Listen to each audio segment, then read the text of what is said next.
Thanks for tuning in to The Real Deal Show, brought to you by eBodyboarding.com and Tribe Boards. Part 2 of my interview with Cameron Steele. It was different. And this photo would have never ran on their cover. Right. But it ran on our cover because I felt like that was the guts of our sport right there. Yeah, so, the late 80s, mid to late 80s, the magazine content was driven by advertisers, specifically Maury Bodyboards, who was the main advertiser in that mag. And God bless them for spending all the money to grow our sport. And at the beginning of the sport, in those early days, at least promoting the sport, the demographic was very young. They wanted to get young kids into the sport. They didn't want it to look scary or threatening to the parents. So it was all smiles, all American, everything, as we said, vanilla or milk toast, whatever you want to call it. Flat, very flat. Yes, but by, say, 1990, all of those young kids that started bodyboarding in those mid to late 80s were now young adults. And they wanted to identify with something more core, more hardcore, more badass, if you will. And that's kind of where you guys jumped in. You catered to that crew, and you were evolving the sport and the image of the sport with the magazine, I think. I think so. I mean, everybody can have their own opinion for sure. And we did go on to sell World Oceans Media to gotcha.com, which became Blue Torch. And I don't remember how much, but there was bodyboarding content on television because we created it through that show. I don't remember any of the events or what we did. But we were trying to take bodyboarding along with the surfing and along with the moto and just keep propelling it. We worked with companies like, we tried to get the Quicksilver guys and the S&P guys and all the other brands to get involved. And we ended up having a big book, Scott and myself and Darren and everybody I talked about. And after me, Apple, there was just a lot of energy around it. And for that 3 or 4 years or whatever it was, I mean, Pitt was kicking ass. I mean, we were selling ads to the Australian companies. We used to run their content upside down, by the way, and call it Ozholes. We had so much fun, but all those bodyboard companies were in, and we made a place for every board company and every company that wanted to be a part of it. We made a home for their athletes and their personalities, and a reason for them to have 2, 3, 4, 5, 6 guys on the team. So, because everybody got shots, right? Yeah. I mean, at the time, I think what company, Custom X, I think, right, had Fred Booth and Robbie and so many guys, JJ Ayala and Rollins Wood. Those guys, I mean, all those guys had a reason to be sponsored by Custom X because they all got their own content. They all had their own personalities, and it was just unbelievable the content those guys would drive. And there was a lot of magazines back then. In the U.S., we still had Bodyboarding, which was reducing their frequency. You had you guys at Pitt, and then there was BIM, which Patty Serrano ran. That was almost more like a newsletter sort of a publication, real grassroots. Yeah. And they sort of filled that void of, the let's say the vanilla side of the sport, nothing crazy or controversial. So I think all those niches were well filled, but Pitt really shook things up. You mentioned the cover with Robbie Crawford puking in the background. That was shocking to a lot of people. A lot of people talked about that, and it was a big deal at the time. Yeah, and one of the ones I really liked is I think Surfing Magazine had an issue called the All Punk issue. I think Punker Pat might have been the guest editor, who I'm friends with, Punker Pat. Yeah. But we came up with a spoof on it and said the All Pink issue, and did a pink cover with Hubbard, and it says there's a post-it on there, let's do the all pink issue, and it's like crossed out punk and all stuff, goofing around. We were just did whatever came to mind. Whatever, nobody to oversee it. Every 30 days we had a mag to send out or whatever it was. I think it was 10 times a year. But basically every 30 days we were creating content, and we had 100 pages to fill, and we were talking to all the best photographers, trying to get there were some photographers that could not shoot for us because they were with Bodyboarding Magazine or Surfing and on staff, and some were on staff at Surfer. But the more content we pushed out and the more fun we had, the more photos came to us. Wow. And what an honor to have some of those guys over there. I mean, I remember when we would get Joseph Libby photos, and he was just like scoring all this epic stuff, and just like, we could just create whole magazines out of Libby's content. It was so good. You had good financing behind the magazine as well, which enabled you to pay for that content. We paid for it. Yeah, you pay the photographers. They want to keep shooting and supplying you with the content. So, yeah, it was a great time. I really enjoyed it. And you said I went into publishing. True story. At some point, I decided I was going to give myself a promotion, and I changed it on the masthead that I was associate publisher. Why not? And the guys that owned the company were like, "What the hell?" Like they went. I think they went for it, and we let it fly. Why not? It was all in good fun. We had a great time, and it was a little crazy at times, but it was like the perfect time for that magazine to live. And I we haven't talked about it really, but I did try to buy the name of the magazine from them. And I saw the troubles that the guys at Launch Wakeboard Magazine went through to get their book back, and it wasn't really possible. And so every once in a while, I tell everybody, or some of the guys, I'm like, hey, let's do one pit a year, and because now there's no trademark, it's all open, whatever. It would be cool to do one pit a year. A lot of work, and I'm not sure how you would publish it or how you would distribute it, but we had so much fun, and I think it could bring back some of that fun. Maybe. I mean, Movement Mag in Australia, they've tried to do a sort of a coffee table book kind of thing out of bodyboarding, and it's just struggles to get people to advertise in it. It's advertising dollars, because it's free to advertise on the internet now. Facebook, you can just do posts on Instagram, Facebook, TikTok. Free advertising. But if you give them a reason, right? If you give them a reason to want to be a part of it, if all the people and the athletes and the people are into it and it's out there, I think you can make it work. Financially speaking, I don't know if it could work, but because of the way print's gone. But a good example of print that works, Racer X Magazine is still doing it. They're a Moto Mag.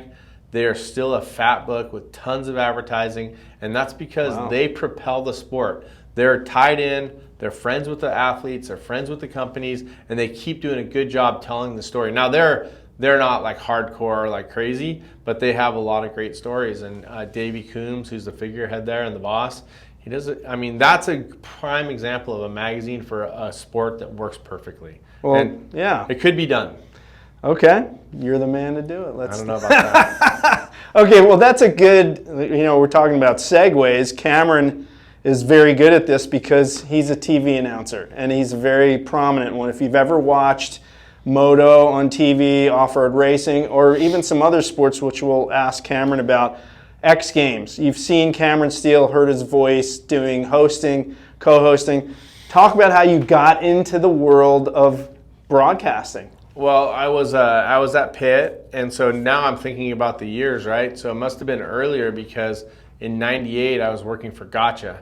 And so I was working for working for World Oceans Media selling ads, and I used to sell ads to Gotcha clothing brand and MCD clothing. And Dave Gilovich used to run their marketing. He was a figurehead of our industry and a great human.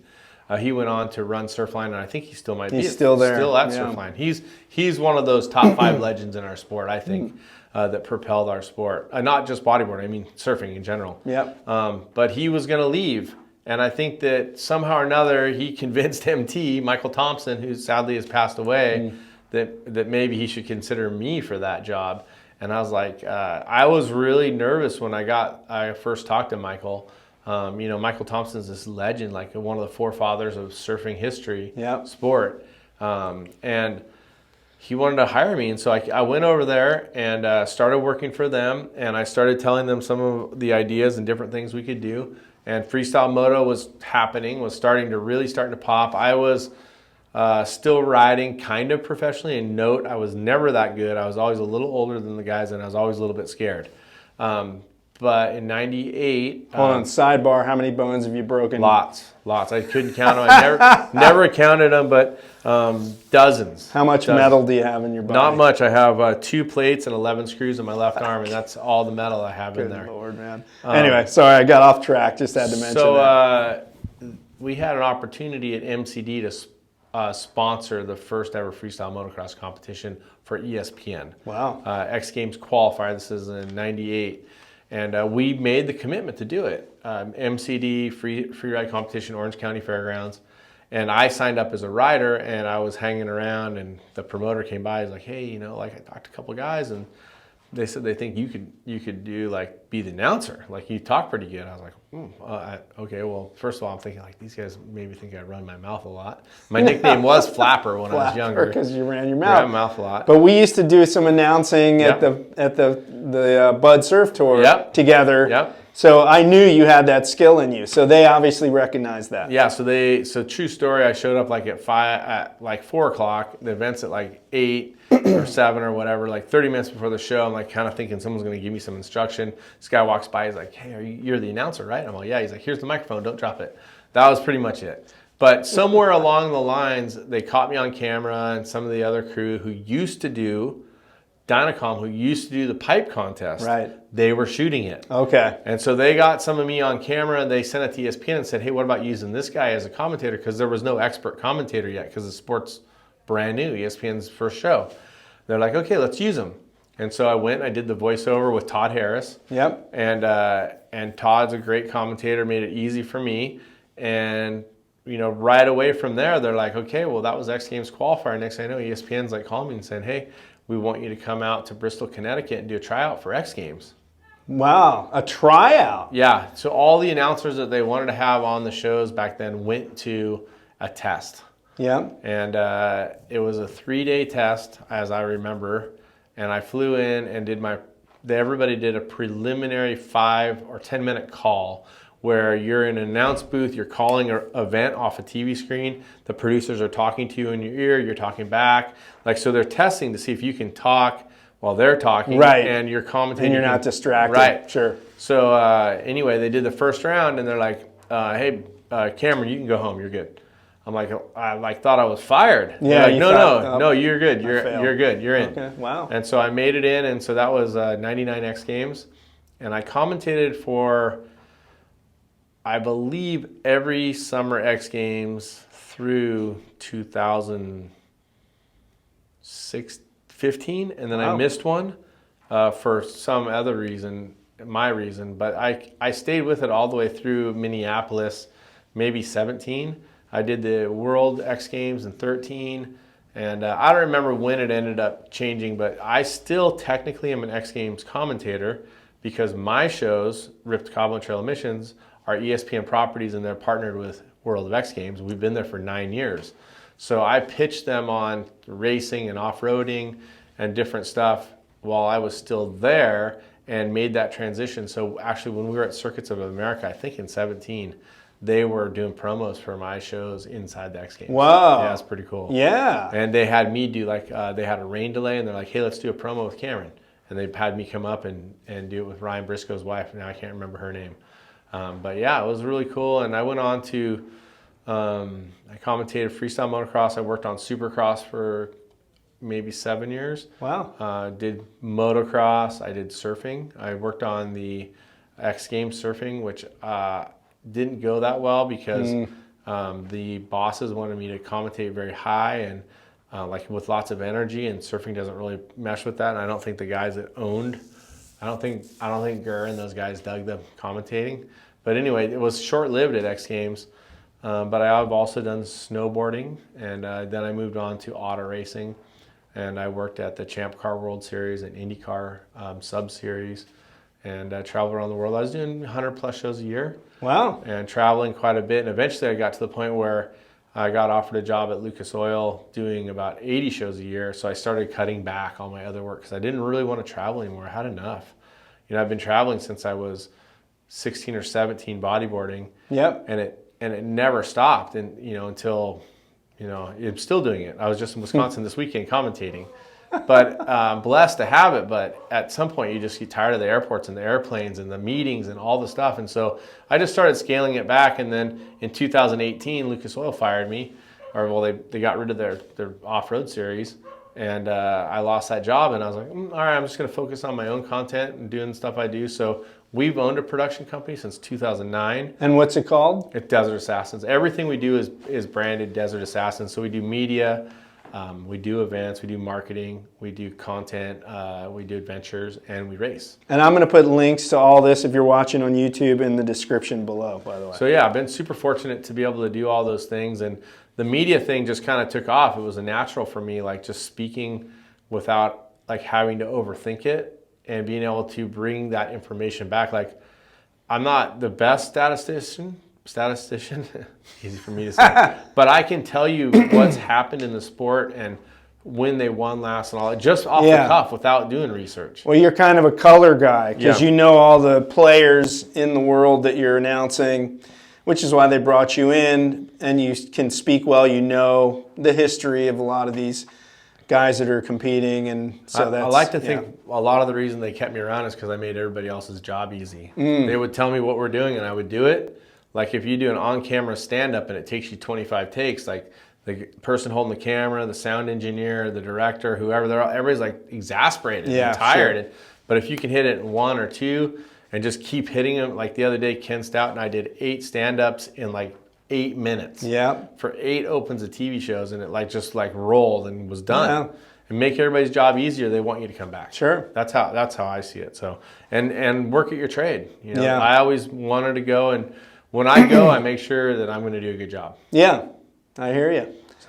So let's talk about your current ventures, Desert Assassins. You obviously are very busy with that. You guys do motorcycle tours all around the world. You take groups of motocross riders of varying ability levels. mostly expert level. Mostly expert. Do you vet them before they come? So one thing that a lot of people don't realize, I get hundreds of emails a year or messages on Facebook. Hey, I want to go on your trips. We're not a tour company. We're not cultivating. We're not trying to say, hey, let's all go. Or if you guys all come, we'll figure out a way to go. It's not like that. We have a certain number of spaces. We have certain content that we're going to create for sponsors. And we have a certain group of riders that can go with us. Now, we do have, last year we had 8 new riders on a Rip to Cabo ride. We had 38 riders, and I think 8 of them were new, never been before. And Rip to Cabo, just for those of you who don't know, they basically ride from where to where? We ride from the U.S. border, U.S.-Mexico border, to Cabo San Lucas. And that's how many miles? Generally, it's about 1,400 miles. So on motocross bikes. 8 days, and it's hard. And you have a full support crew that shows up every evening at your it's designated stop points. We have catering. We have full catered lunches, and we have chase crews, support crews. We have 4 riding medics on the back. We have lead riders. We have a helicopter filming and there for radio support. It's a lot going on. We've been doing it for 19 years. Yeah, wow. It's a big undertaking. Yeah. And but we ride hard stuff. Yeah. We just went to Greece and rode, and we told the guys that host the ride we want the hardest stuff every day. And there's 11 of us. To find 11 or 15 guys that can make the time to travel, want to go on the adventure, and can kick ass ride dirt bikes is not easy. But we have a group of guys, I would say that there's a group, probably around 40 of us, that are really hardcore in this Desert Assassins riding group. And granted, like we just hosted 60 guys. We did raised $400,000 for an orphanage in Baja. But we did a ride called Baja Beach Bash, and there was 60 people. Wow. But I wouldn't consider all of them capable. That ride is open. You can sign up to go on that ride. More like a novice kind of intermediate thing. We make it so everybody can kind of do it. Yeah. If you really are struggling, you got to get in the car. It's just not safe. Yeah. But we try to make it very specialized. We're going to Australia next year. Went to Greece this year. Last year we went to Costa Rica. We've been to Iceland, Portugal. We have now embedded. We were doing our own Colorado trip called Rip the Rockies.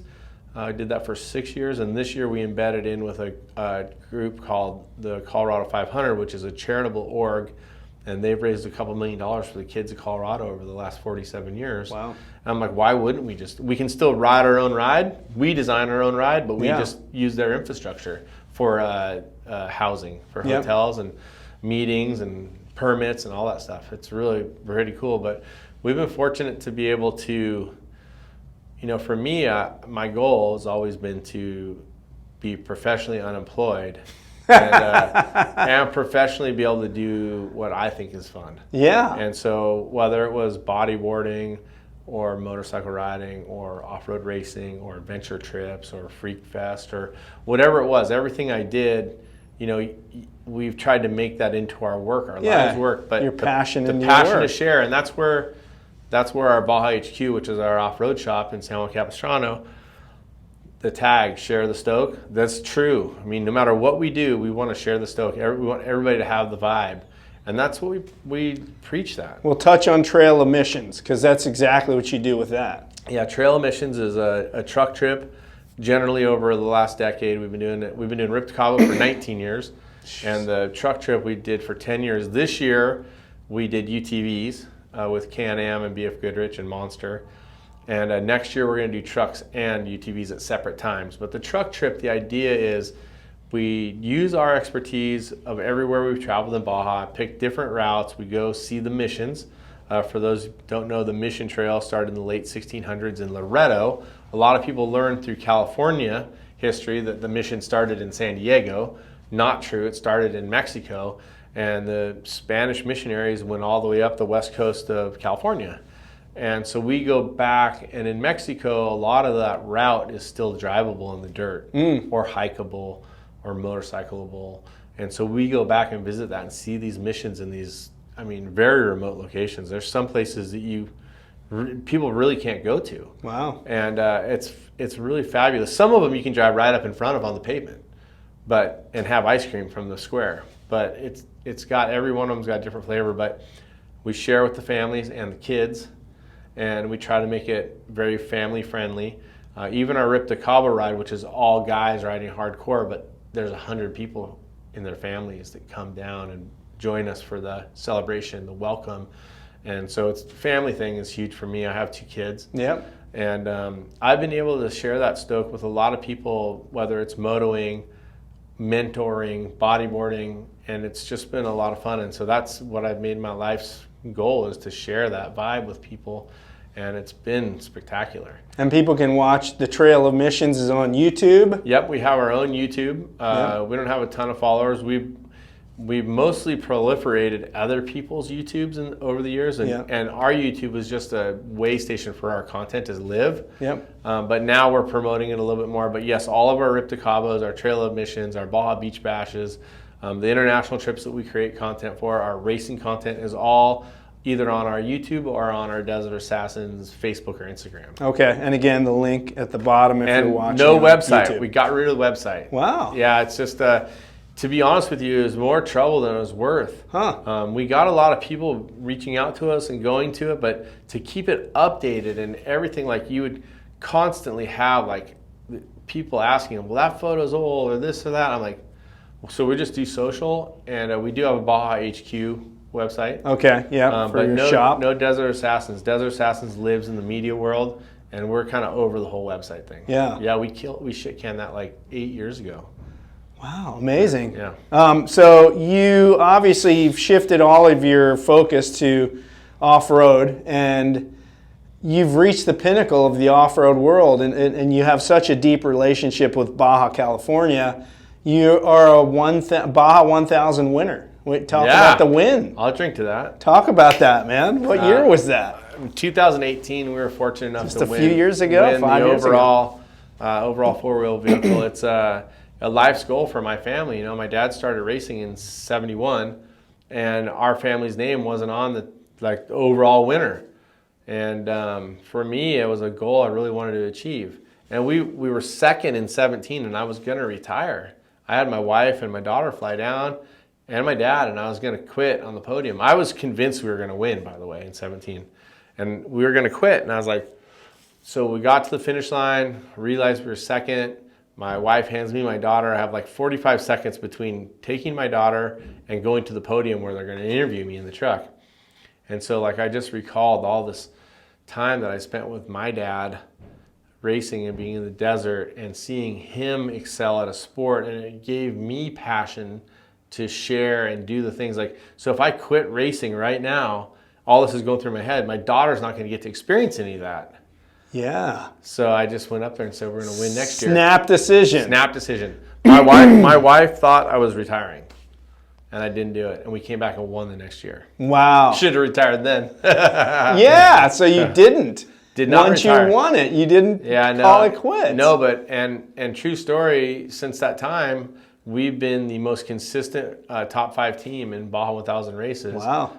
We've had a lot of great success. I think we have 4 podiums now, a win, a second, a third, maybe another third. Yep, and then a couple top fives. And you're the Monster Energy team. Monster Energy. Driving trophy trucks. Yes. Crazy. These trophy trucks are insane. If you're not in this world, just Google trophy trucks. These things are insane, right? It's unbelievable. It's like I've had people compare it to flying a fighter jet, but I've actually heard fighter jet pilots talk about being in a trophy truck and saying how much more gnarly the trophy truck is. I'm like, I can't believe that. Why is it gnarly? Talk about that and your worst crash you've ever had. The reason why I think it's so crazy for people when they get inside the truck or when they see it is you can't really fathom what it's going to do, right? It's like, so there's lots of motorsports in the world. Trophy trucks are the only sport that are totally unlimited. You can put the motor wherever you want. You can do whatever drivetrain you want, 2-wheel drive, 4-wheel drive, front engine, rear engine, mid-engine, 10,000 horsepower, 2 engines guys have done, right? You can do whatever you want, only safety requirements. So the truck has over 2 feet of front wheel travel and 3 feet of rear wheel travel, sits on 40-inch tires. Jeez. It goes 150 miles an hour, and it will do 100 miles an hour through holes this deep for 10 miles straight. Wow. It's unbelievable. So when people get in it, the sensory overload of the horsepower, the speed that you get going, and then how much it will take in the bumps. Wow. It's like really surreal. I get in the trucks.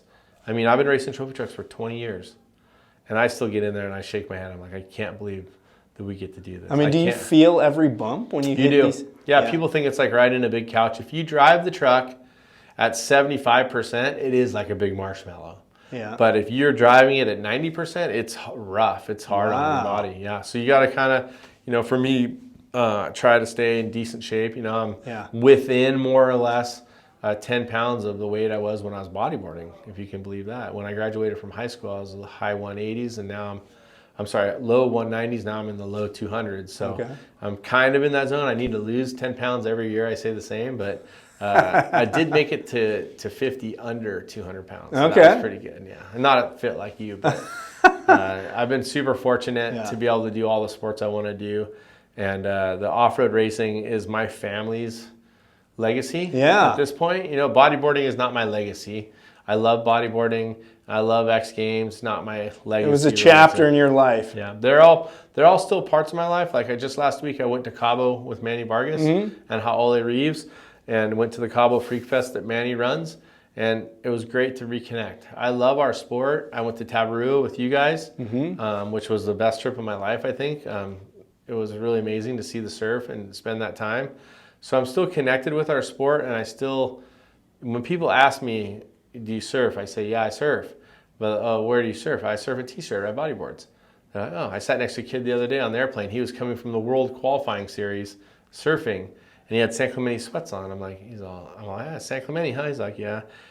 And he's like, I was at this event. I'm like, yeah, I used to surf in those events. I was a bodyboarder. He's like, really? I showed him that shot that should have been the cover. Yeah. Have it in my phone, of course. Like, check it out. That's your wallpaper. But yeah, it's like I'm proud of it. It's not what I did. And so I think that's the problem too. That, like I said, that there was people that weren't proud of being bodyboarders. That I think that's why we needed more of that hardcore. Like let the personality fly. It doesn't have to be all hardcore. But you were in our magazine, and Pat was in our magazine, and Keith, but all these other guys were too. Yeah. That's cool. I love that you still stay connected. You're so deep in the off-road world. You're very successful with your Desert Assassins thing, and also with your shop and the announcing gigs that you do. You're still going. And your daughters, do they have any interest in the off-road world, or is it just off-road? My older daughter, Kay, named for her grandma. Her name's actually Cameron Kay. We double dinged her for 2 family names. She's amazing, but she likes to sing and dance. And so a lot of times I get that question, when's your daughter going to race? I'm like, well, when she asks me to race, when she wants to race. Good. And it's crazy. I have a 4-year-old or 3.5-year-old now. We recently went back to Crandon, and my daughter, Kay, the older one, wanted to be in the announce booth with me and listen to me announcing and be that part of my life. My younger daughter wanted nothing but to sit in the grandstands and watch the trucks race. And she is into it. Yeah. I'm like, wow, everybody always says kids have different personalities, It's so true. Well, Cameron's wife raced professionally as well, and was very successful. One of the most successful women off-road racers of all time. 5-time off-road champion. Wow. 3-time Baja 1000 winner, and the only woman to ever be nominated Driver of the Year. There you go. To win. Sorry, she won the Driver of the Year. So there is a bloodline, a legacy there for your daughter, Grace. If they want it. If they want it, we have the equipment. We can go do it. My older daughter, she got the lead in her school play as Dorothy in Wizard of Oz, and she was like over the moon. Over the rainbow, I should say. Yeah, she should be a musical theater prodigy. I could get behind that. You're into it too. Yeah, my daughter, she loves singing, and so whatever they want to do. I hated snowboarding. I gave up because it hurt so much when I was all my moto injuries. But my daughter wanted to go on ski week with her friends, and I'm like, okay, let's go. We'll borrow your stuff. We'll go snowboard. Yeah. I didn't want to contaminate the well for her on something just because I really didn't like it. So I pretend that I like mushrooms. I just don't let her see me not eat them, and I try to do whatever I can that she wants to do because that's a good thing. I want to let her figure out what she wants to do. Right. So. I love that, man. Well, I think it's a good point to wrap up. I did ask you one question you didn't answer. Your worst crash. Worst crash. That's a tough one. I'm going to say my worst crash was probably in 92 or so. I was racing Supercross, and I went to a local race in Ensenada, and I had the dirt kind of peel through down to the concrete, and I lost traction, and I got packed up in my bike, and I crashed on this jump. I broke both my wrists at the same time. And it was real painful. Normally, if you break your wrist, your first reaction is you hold it with your other hand. Well, I was laying on the ground and I couldn't do anything because one hand was actually virtually turned around backwards on my arm. So I had to have surgery in Mexico, in Ensenada. None of my family was there. I was a young 20-year-old. My dad ended up coming down and getting me the next day or that night. But that was probably my worst crash. In the cars, I had a crash where I rolled 5 times off the side of a mountain one time back in the 80s when I was a kid. I have endoed my trophy truck, which is a violent. In 2010, we endoed the trophy truck, and we weren't even racing. We were just practicing the qualifying course and hit a dip exactly wrong and just went nose to tail, and it's just violent. Crashing sucks. Yeah. So those are probably my 2 most formidable. Remembering the crashes. Yeah. I think that if you want to be in the sport a long time, you gotta make sure be as calculated as you can. Yeah. And mistakes and accidents do happen, but you always, no matter what you're doing, you want to try to avoid that, right? Sure. Story about Tabarua real quick. I was in Tabarua with you, and we were riding Cloud Break, and I got a couple medium-sized ones and got closed out. I couldn't outrun it. And I was watching. Jeff Hubbard was there, right? And Vicky. And there's a lot of people charging. Matt Allaire was charging. But Hub kept going and going. And I'm like, well, if I ride out the barrel, pop through the bottom, and pop out the back like I always do, I'll probably be all right. And I was trying to talk myself into it. But the safety aspect of it was I don't think I should do that. I'm not going to be able to surf every day. And finally, I just snapped. I'm like, I'm going to go over there and start going with these guys. And Hub comes up bleeding on the next wave, ripped his foot up. I'm like, I know. Never mind. We surfed that one day. It was capping, right? It was big. Yeah, I'm the same. My lung capacity's dropped as I've gotten older, and I'm way more tentative.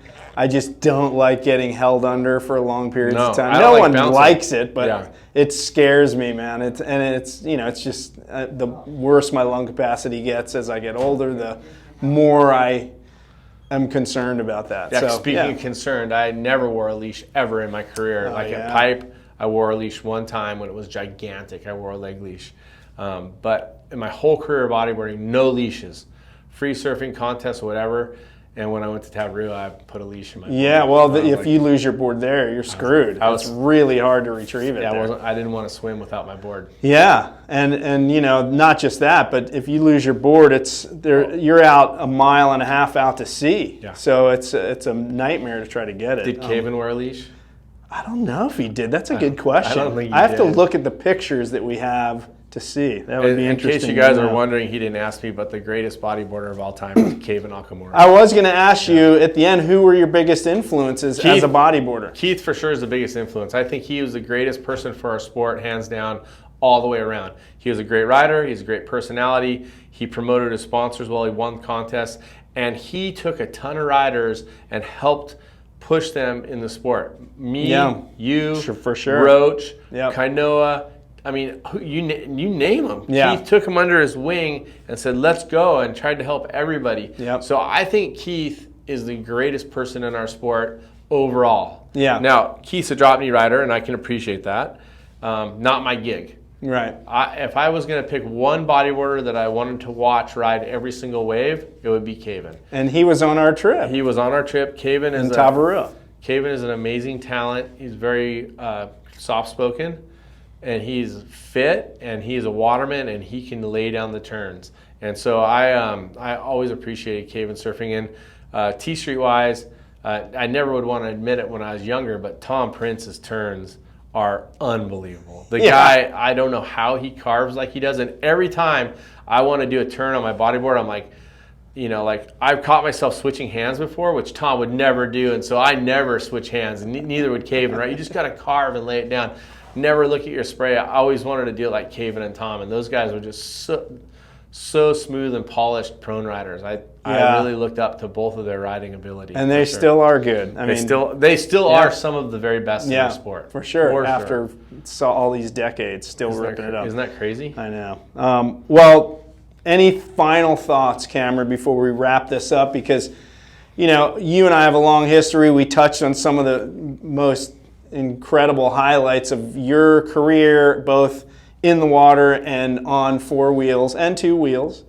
And, you probably have some people that you want to thank. Sure. That have helped you along the way, right? I think my message to everybody that takes this much time and listens to this is the only reason I was able to be successful is because I went for it. Yeah. And I tried and I put an effort in. And I'm as guilty as anybody of not trying or being as buttoned up all the time as anyone. But I think if you don't try, you'll never know. My dad always told me, if you don't ask, you'll never get the answer. Yeah. Right? So if you're going to be a salesman or whatever, and really, as a professional athlete, all you're doing is selling yourself all day long. You're selling people to sponsor you. Why do they want to do it? So my biggest message to people is if you think you want to do something, put your head to it, whether it's your job or your school or your sport or whatever it is. You really got to go for it. So that was the biggest thing. And thanking people, there's so many people to thank, right? I thank my parents. They're both dead. They were there for me when the chips were down, and they gave me a lot of latitude to be able to do whatever I wanted to do. Keith Sasaki, probably the single biggest influence in my life all the way around. He taught me the professionalism and how to talk to people. My dad taught me. My dad was a salesman. But Keith really did everything to make my life possible, where at a critical stage in your life too. Late teens, you're just finding your way into adulthood, and you're a professional athlete. So he took me to that Maury contest, and the next week he took me to see Don Craig at O'Neill Sportswear, and I got sponsored and got paid, and the rest is history. Yeah. And Keith did that for me, and he's really been, he ended up running Pit Bodyboarding magazine, and he was there for the Blue Torch days, and he's just an amazing individual who's very selfless and willing to share the vibe of the sport with everybody. Yeah. Yeah. I stayed on his floor at his parents' apartment the first time I went to Hawaii. He gave me the opportunity. So I'd like to thank Keith for sure, and everybody along the way that believed. There's a ton of different companies that sponsored me, and it was an honor to represent them, and it still is today. Still is today. Love it. Yeah, I'm so stoked. I've been with the Monster family basically since '98. Crazy. Before there was a Monster. You ever going to retire from I'm going to retire, yeah. I've been talking about it a lot lately. No one's really asked me the question lately, but I'd like to win this Baja 1000. And then I'd like to do a 2-year tour of fun, kind of like a farewell tour, go to the races and the events and the things I want to do. I'm never going to, I don't think, ever really retire. I'm going to be an off-road guy. I think that there will come a time when I'm not owning my own race team. Desert Assassins would still be around, but I would probably drive for someone else. It's just the millions of dollars it takes to do it properly is really tough to continue to manage and grow. And honestly, I feel like at my age now, I feel like I'm a better race car driver now and even faster than I was when I was 30 or 20. Well, it makes sense. You have wisdom in your back Sometimes pocket. wisdom makes you slower though, but we proved last year leading the Baja 1000 overall early in the race. My race engineer, we've been saying we'll manage the races. Last year he's like, I don't want to manage this race. I want you to lead the whole race. I said, okay, after mile 120, because there's a really gnarly section. And then we went for it. My partner Ryan Arciero and we led the race.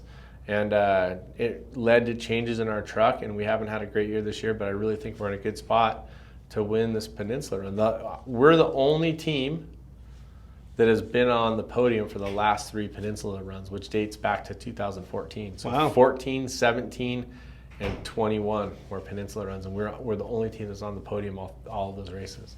So hopefully we have a good chance this time. So you can see there's still some fire in the furnace of this young man here, Cameron Steele. I'm a little bit younger than you. A little bit. I'll be 60 in February. Yeah, so you got me by about 6 years. Yeah, but the competitive fire is still burning brightly within Cameron Steele. And Cameron, man, I'm stoked you spent this. I'm looking at the time, an hour and 20 minutes with us. I was supposed to go pick my daughter up from school, so if you saw me looking down. I know. My did you get your wife to go grab her, hopefully?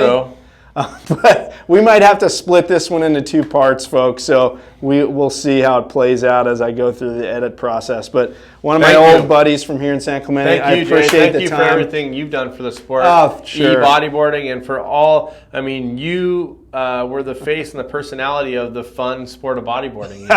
I was the vanilla and you were the chocolate? More or less, yeah. There was definitely some yin and yang there. Yeah, yin and yang is a perfect Someday I'll turn the tables and I'll do the interview and we'll talk about your cupcakes that got stolen. Oh my gosh. The things that you went through. Yeah, the ball hairs and the cupcake. Yes, there's many stories like that. Many. That's what it's all about. It's been fun. Put enough guys on a trip, traveling around and hanging around for a month at different surf spots, you're bound to get some kind of craziness. Oh my God, and we did it all, man. We definitely did. All right, God bless, buddy. Thank you. It's been a great time catching up with my old buddy Cameron Steele. Thanks, folks, for watching. If you liked it, give us the thumbs up. Put some comments down below. I'll try to direct those to Cameron. If you listened on the audio podcast, hope you enjoyed listening while you're doing your run, your workout, or driving in your car.